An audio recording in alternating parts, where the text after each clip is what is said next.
Firstly, let me acknowledge the land that I'm on, that I'm standing on, the First Nations, Aboriginal and Métis people of this territory and of the greater Great Turtle Island. Let me also acknowledge those who've organised me to indeed cross the date line and arrive here along with all of you. And I want to acknowledge the speakers who set the platform today, beginning with Ivona and Bud and Lee. It's helpful. It meant I could jettison lots of different parts of what I want to talk about today. So thank you very much for the opportunity to be here. As you would have heard in the bio, I'm in that sort of unique position of being someone who has to enact the managerial culture of the university as a dean, someone who has to worry about research performance and metrics as a member and chair of a number of New Zealand's research committees. And that is indeed vexing and a cause for anxiety generally, but for my area of Indigenous research, it's hugely worrying. I want to start with some preliminary comments, and then I want to flip to the back end of what I was going to talk about, tell a little story, and then come back into the middle part of the paper.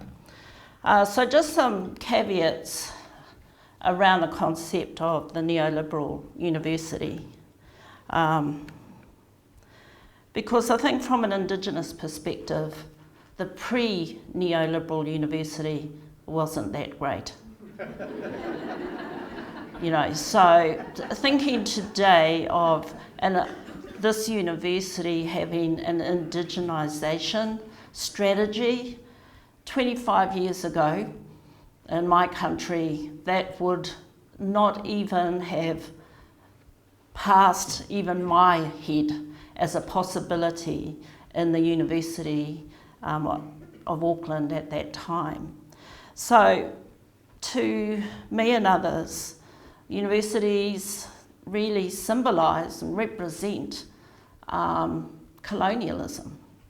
Not only do they reside on our lands, but many of the founding principles of universities denied our existence. Many of the founding disciplines of universities cut their teeth on our destruction. So, why am I in the university? And I think for many of us, the university is this kind of ambivalent space where we believe it has possibilities, but are constantly disappointed when those possibilities do not amount to much or quickly swept away with every sort of paradigmatic turn that's either governments and society has or the university itself has. So I don't want to romanticise that pre-neoliberal context for universities. It ain't romantic, it was horrible. And for many of us, our experiences in that university were unpleasant. And it wasn't really that great when it came to the employment of Indigenous scholars and, in my country, of Māori people. Even though, our first graduates in New Zealand came through the university system in the 1890s as graduates in law and in medicine. So we do have a little tradition that we can look back to 10 or 12 amazing men, Māori men, who attended university, the University of New Zealand, and went on to be leaders in our communities. So let me, just one more preliminary comment then about the rise of the corporate university, about public accountability, performance measurement and impact.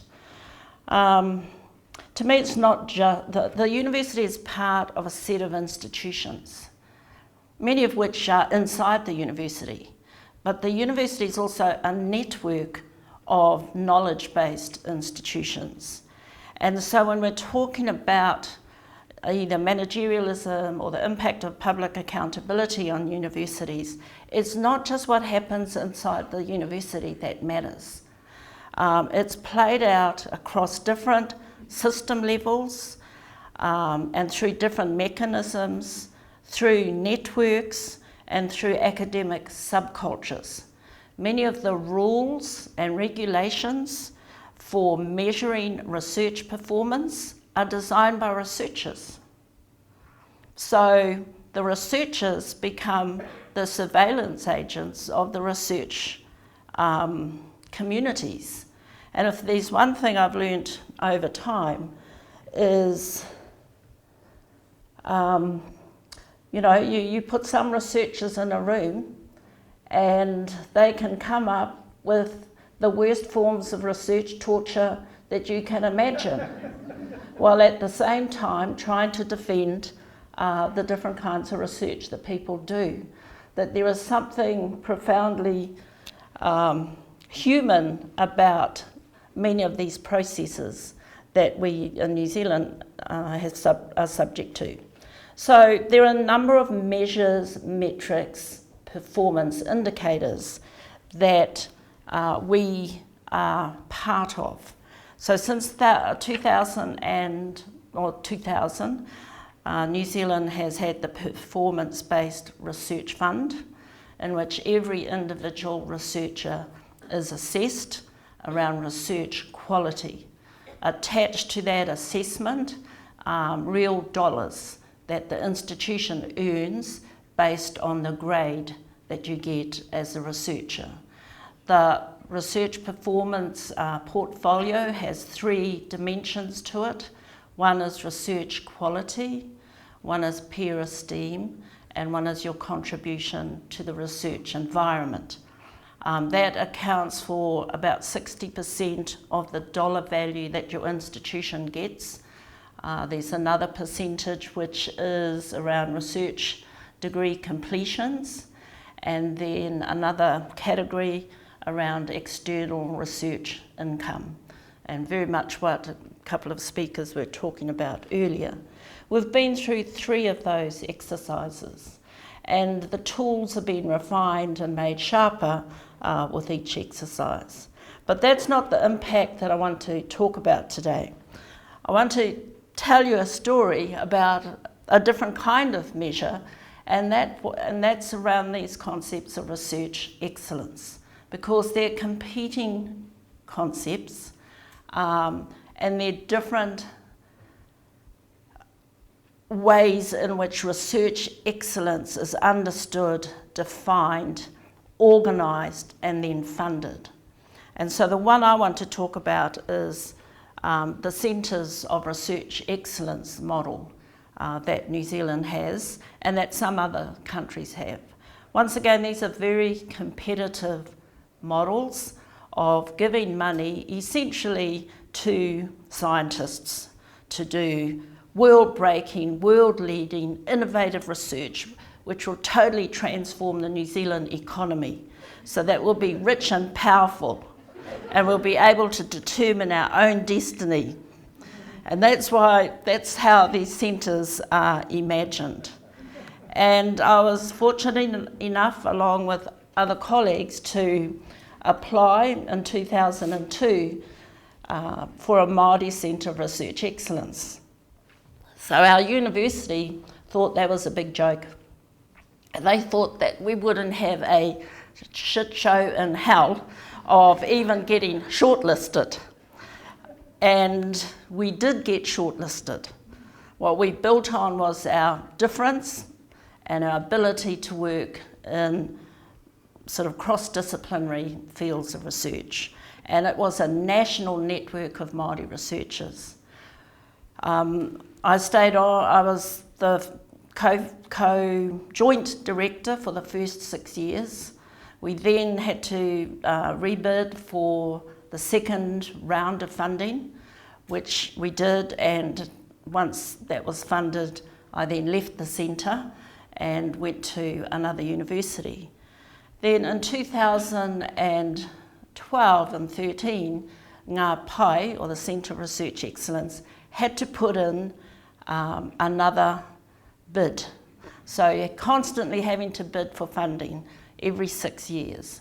And yeah, that 2 rounds of doing that kind of fatigued me. And I didn't really want to participate in the next round, and I didn't really participate actively. But what happened is Ngā Pai wasn't funded, along with a couple of other existing research centres. And it stunned us and stunned the other researchers whose centres were not funded. So there was a great deal of outrage.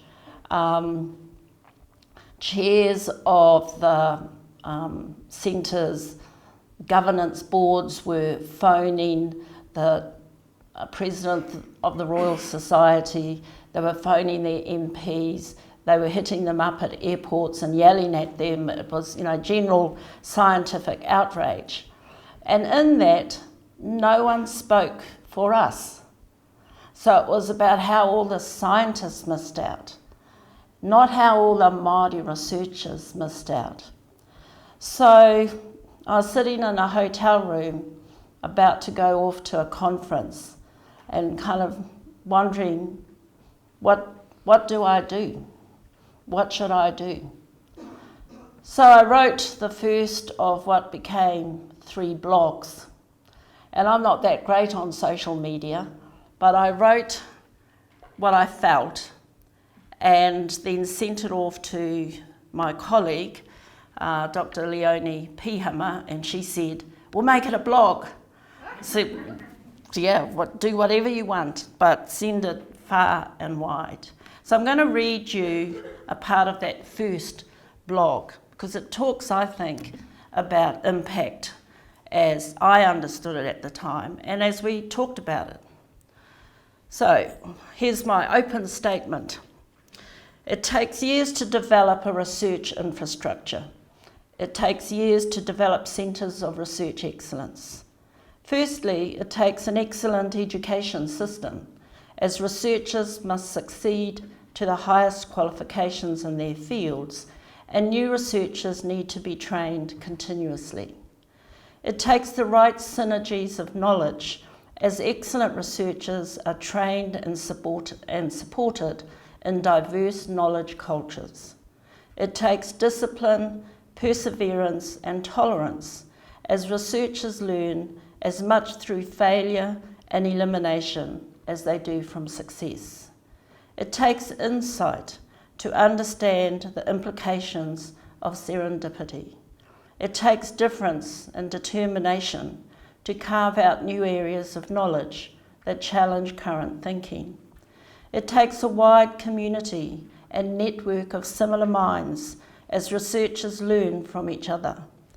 It takes vision and stamina to build novel programs of research that can address complex and interrelated problems. It takes a dose of shared doggedness to forge a research direction when others want to set out to someplace different or stay put. It takes an alliance of related systems that review, fund, and publish research, that translate it into public knowledge, like curriculum, that apply research into other contexts, that produce new or improved practices and products. It takes collaborations across disciplinary, institutional, national, and international boundaries to get the best minds and skills available to advance the research. It takes institutional support to provide the best working environment for researchers. It takes institutional and public patience to wait for the next chapter of life-changing research. It takes massive investment by the public through education and by the public and others through the funding of research. It takes a certain kind of ambition to persist in the pursuit of knowledge that may not yield quick fixes, widgets and gadgets, or social transformation in this generation. And it takes a certain kind of society that believes it important to invest in the continuous development of knowledge for its longer-term well-being. In my area of Māori research, it took decades to develop the foundations of a single national research infrastructure. It took decades upon decades for Māori to make their way, one by one, through an education system that was not excellent, to gain the highest qualifications. It took persistence to survive in knowledge cultures that did not value diversity, let alone Māori knowledge. It took vision to focus on producing a critical mass of Māori with the highest academic qualifications from New Zealand and international institutions. It took the largest and possibly the most novel and challenging of collaborations to build a strong network of researchers who would focus their minds and efforts on Māori development. It rounded up all the ones and the twos of Māori researchers scattered across institutions to create a critical community of researchers who could support new research.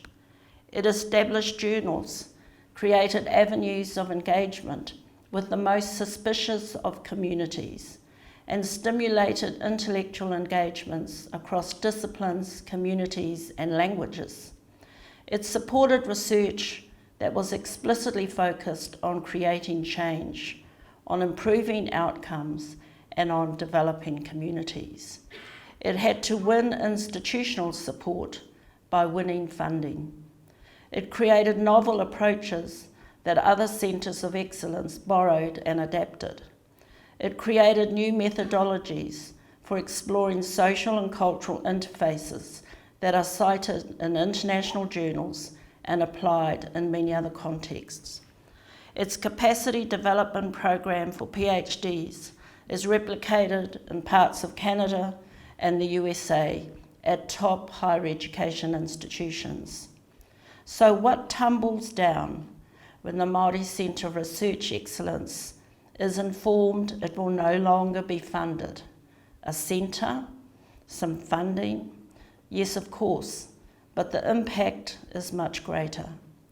What tumbles down will cut more deeply into the capacity, momentum, community, system of knowledge, networks, relationships, intellectual excitement that was emerging from this centre of research excellence.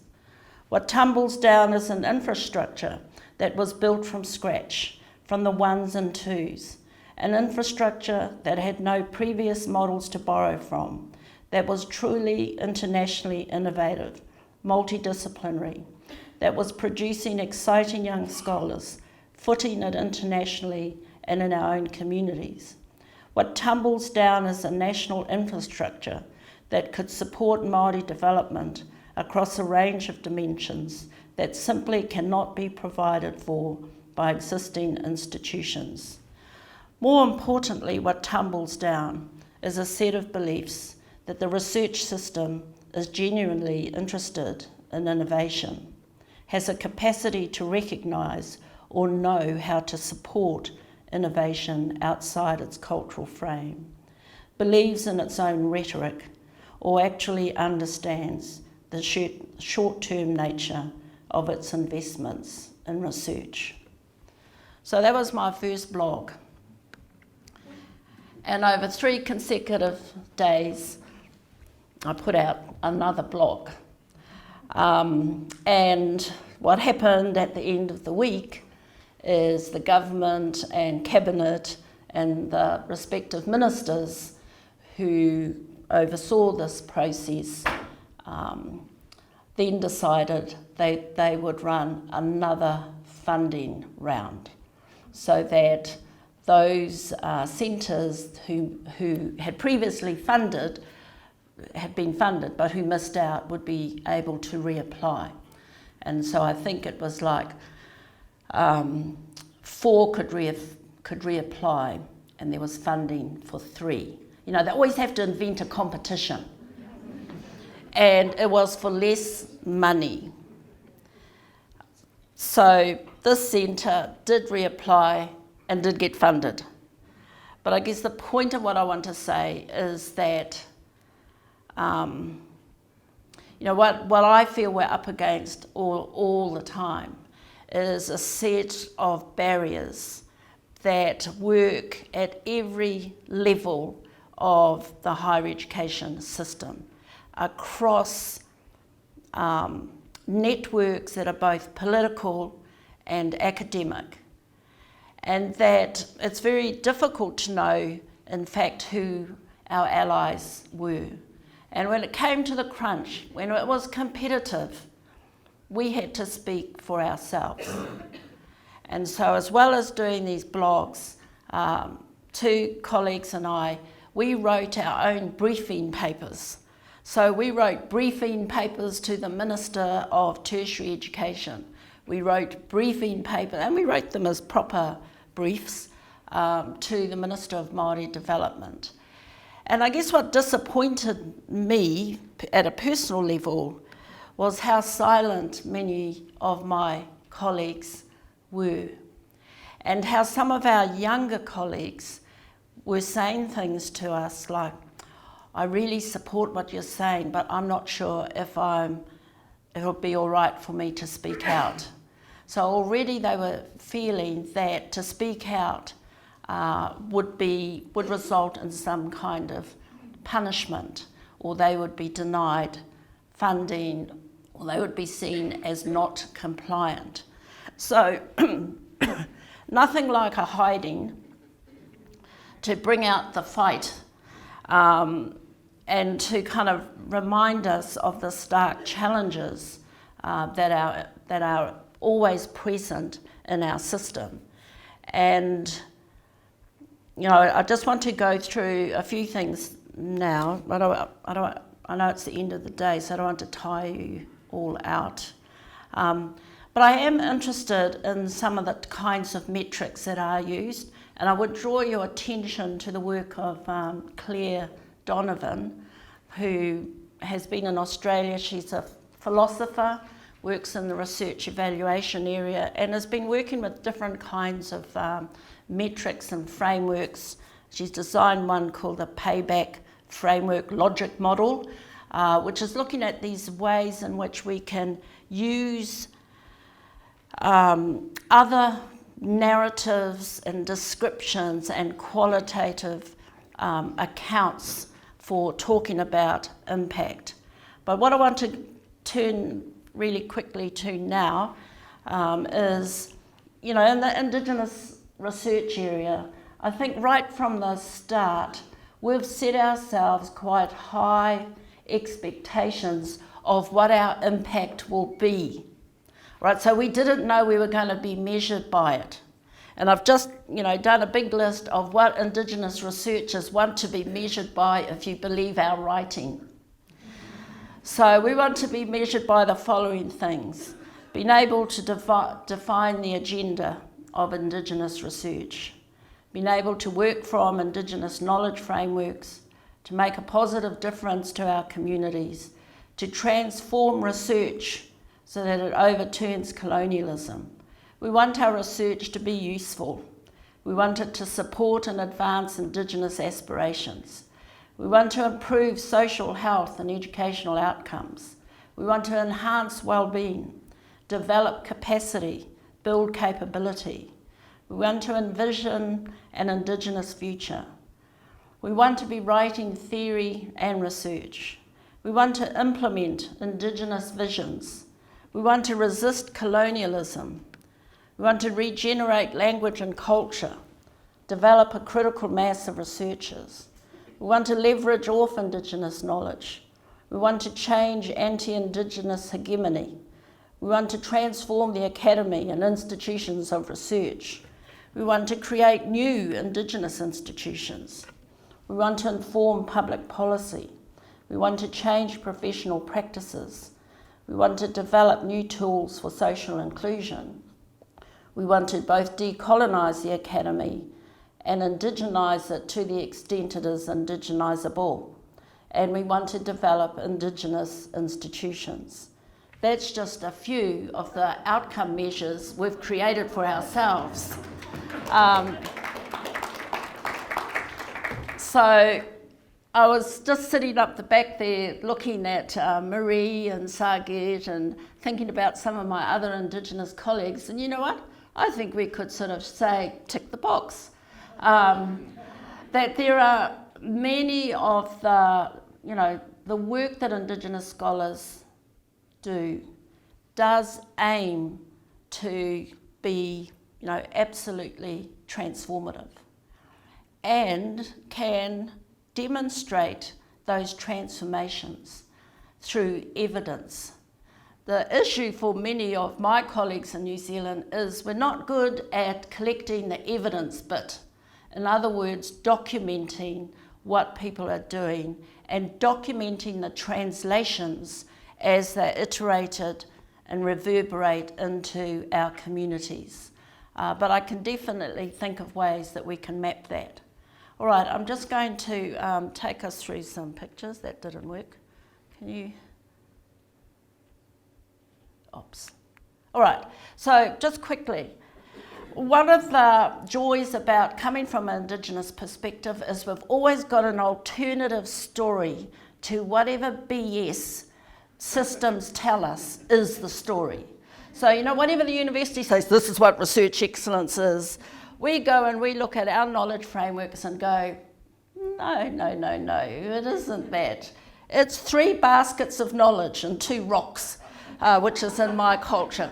Knowledge can be articulated in different ways. In other words, it's always contestable, and some human being made it up. Whenever they say this is the rule, you have to think, no.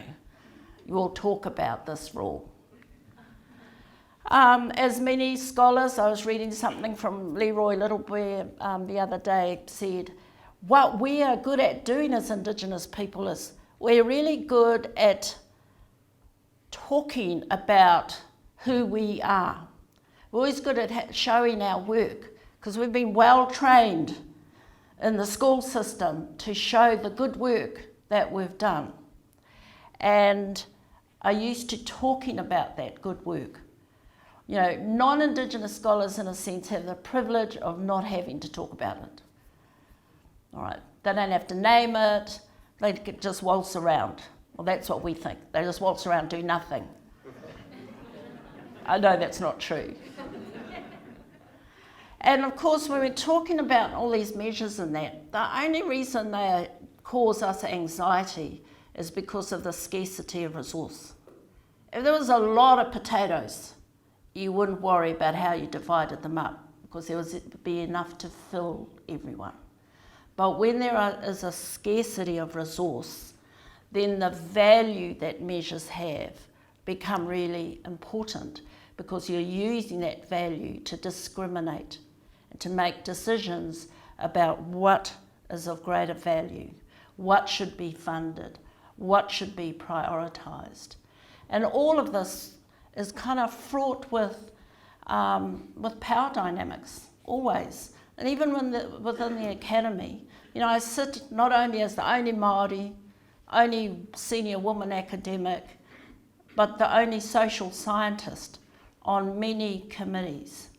And the humanities person and the social scientist and I, we have to go, we're kind of doing little eye language to try and take turns about, okay, are you going to tell them that the H factor sucks?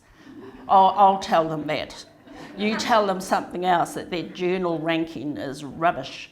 But there's always this negotiation around, what these impact factors mean across disciplines, because they might mean a hell of a lot in one discipline. They are absolutely meaningless in another, but are used as a normative measure in all kinds of research. And that's really the problem I have with some of them is, somebody has a great idea about, let's look at the web of science and determine the citations and the H factor, and we'll apply that to everybody.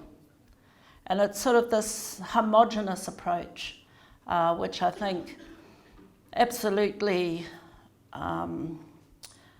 excludes not just Indigenous researchers, it excludes the humanities, it excludes the creative practitioners, it excludes, you know, most of the social sciences, it excludes community type research, it excludes research that is difficult to publish.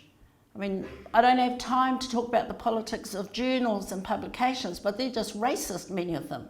I mean, you just read down on the editorial boards and you come to a conclusion about your chances of having something called, with a title called Indigenous Knowledge, being accepted in certain journals. That they're all communities of power. And what they've been, you know, what publishers have been able to do very skillfully is bundle up packages of journals which are then sold to libraries. Now in that bundle are, yes, some world, you know, top ranked journals, and then there's a lot of rubbish journals. But they get bundled up as these are the journals that this library purchases. It's all a matter of perception, all a matter of who's doing the defining and the looking, and how those definitions are embedded in practice. That's actually my nephew. And it's how, I guess, from my perspective, I always feel in our world, we're looking through something to this world out there, and that the barriers that we encounter are quite immediate. They're in our face, they're immediately, we can touch those barriers, and we can see, you know, that there's possibilities beyond that, but if you cannot get through the barriers, you can't touch the possibilities. This is a more cultural way of seeing those barriers. What we would do in our culture, if strangers came, is we would put them through a ritual. Some Indigenous cultures put people through a cleansing ritual. We'd rather humiliate you. We'd like you to come and speak our language, even though you come from another country. And then we want you to sing a song in front of us so that we can suss out your spirit. Because if you are a flat singer, in our view, you have a flat spirit. But it's a mediation, in other words, of you know, a negotiation and mediation of space, so that you ultimately negotiate the relationships that are important. Some of the outputs that we would value in our programs and that is actually speaking to our own communities in community settings, which you can argue that's, you know, there's a peer review process there if you want to go and ask all your aunties to evaluate your performance. But that's not the purpose of doing this. The purpose is to get knowledge and information immediately into our communities and not have to wait 5 years to go through a publication process.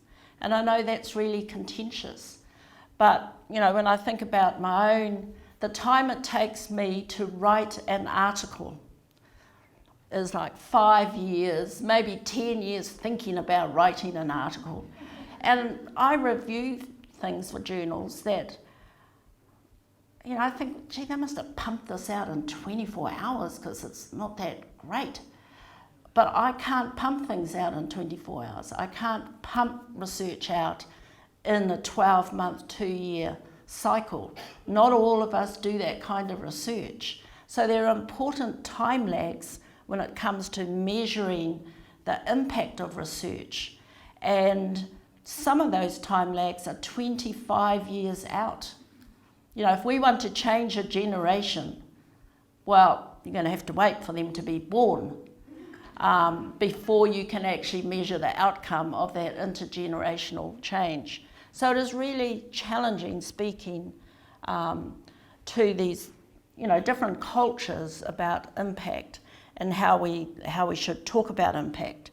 But as you might have gathered, I'm not one who says, well, I don't want to rest in a position of saying, well, Indigenous people don't do impact, All right, I don't want to take that position because actually we do impact. And as I said earlier, we have set ourselves high goals. So I don't want to be afraid either of trying to document and provide evidence of impact. The issue to me is always the categories that we use, the kind of approaches and frameworks that we might use, and the sort of how do you build time and space into measures that are often people require them to be immediate, or, you know, to me, in the Indigenous world, a short-term measure is probably 3 generations, because a long-term measure is 7 generations. Well, intermediate would be 3 generations. So maybe a short-term measure is 1 generation, 25 years.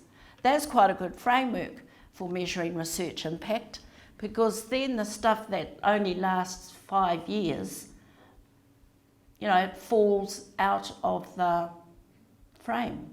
Because what really matters is what can transform over time and what has a timelessness about it in terms of knowledge. So I want to stop there. Sorry, I've kind of cut around everything, but I just want to thank Ivona for covering all the neoliberal machinations earlier, and the other speakers for their contribution today. Thank you.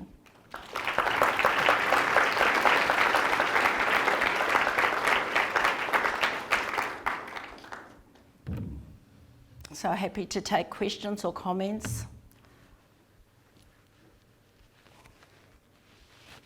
Oh good, we'll have wine.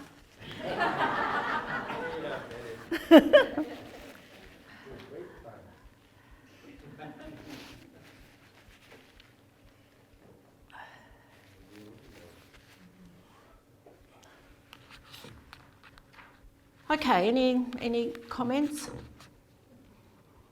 Yes? I just wanted to thank you for sharing, as an Indigenous writer, what your process is about pumping it out. Because as an aspiring Indigenous scholar, it's really, thank you from a good place in my heart for sharing that, so I can give myself that time and that place and that space, because it is ceremony when we're going through those things. So, miigwech, my language, miigwech, thank you for that. Thank you.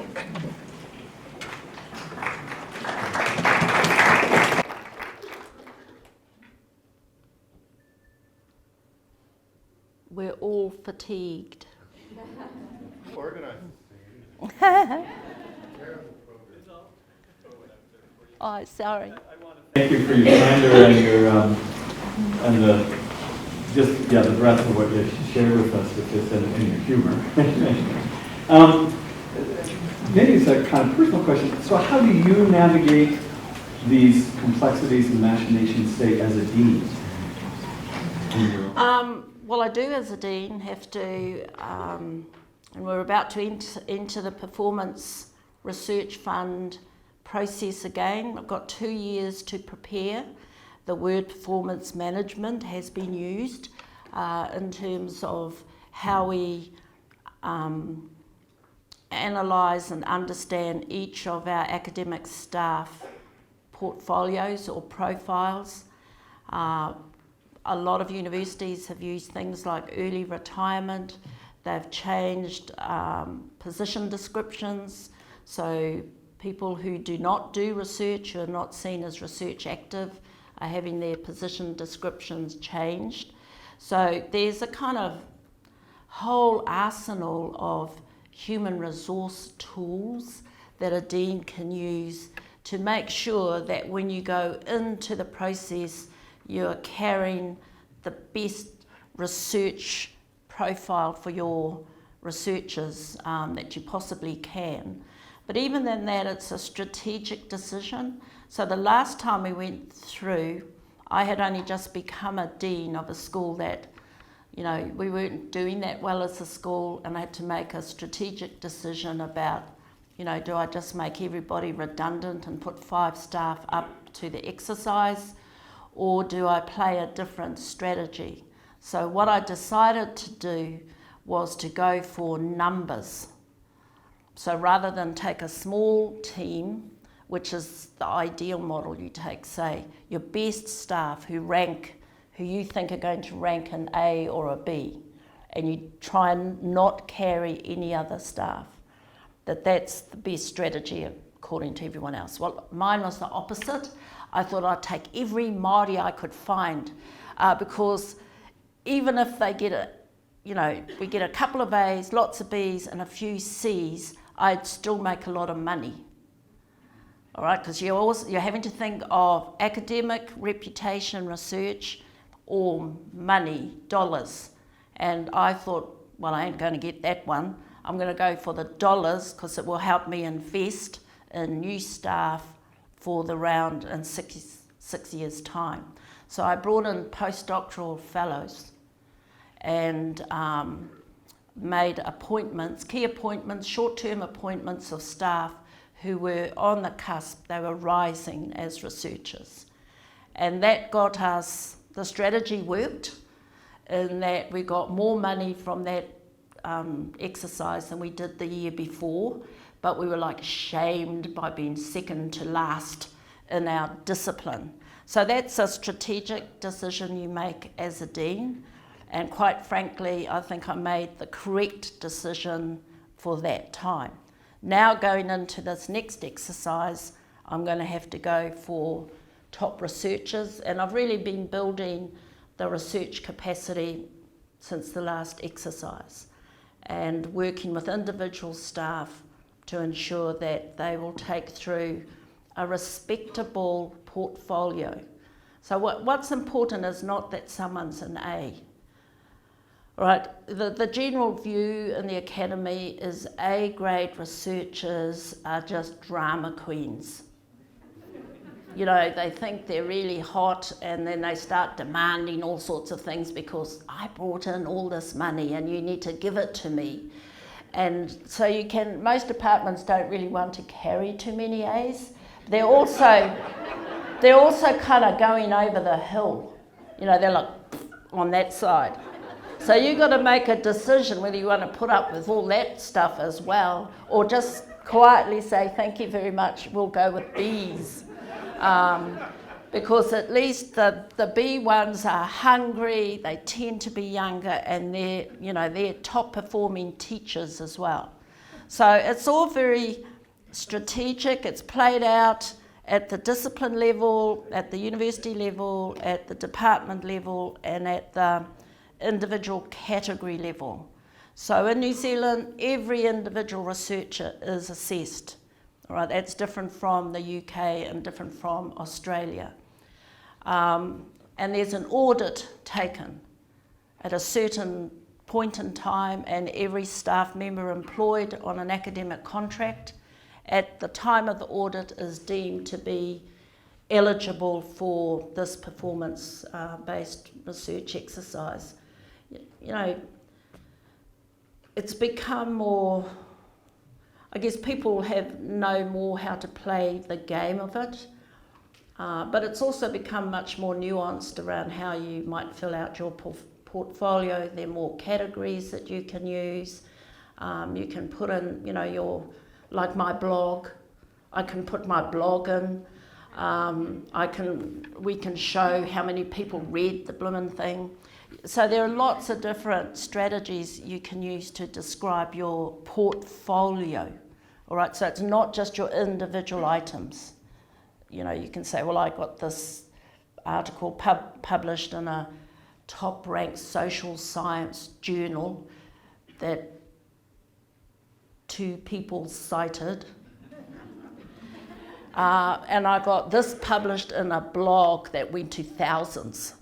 You know, but you've got to, in other words, every individual has to write a story about what they think they're doing, what their aspirations as a researcher are, the kinds of research they're doing, and how they see that translation into impact working. So I think it's actually kind of a healthy exercise to do. Where I think it gets really hard is universities use that very much to compete. It's about another set of measures, world, rankings, who's got the biggest this and the greatest that in order to attract more dollars from private industry and all those sorts of things. You know, for most of our individual researchers don't care about that. They do care about having a credible research portfolio, and they do care about their disciplines and their fields. And there's a lot of anxiety around, say, the social sciences, how will we fare? Around the health of the humanities, how will they fare? And for me, around Māori research. So we're going into nearly 20 years of research measurement in New Zealand. And it's not as long as the UK, but it's a pretty long time. Get used to it. Thank you.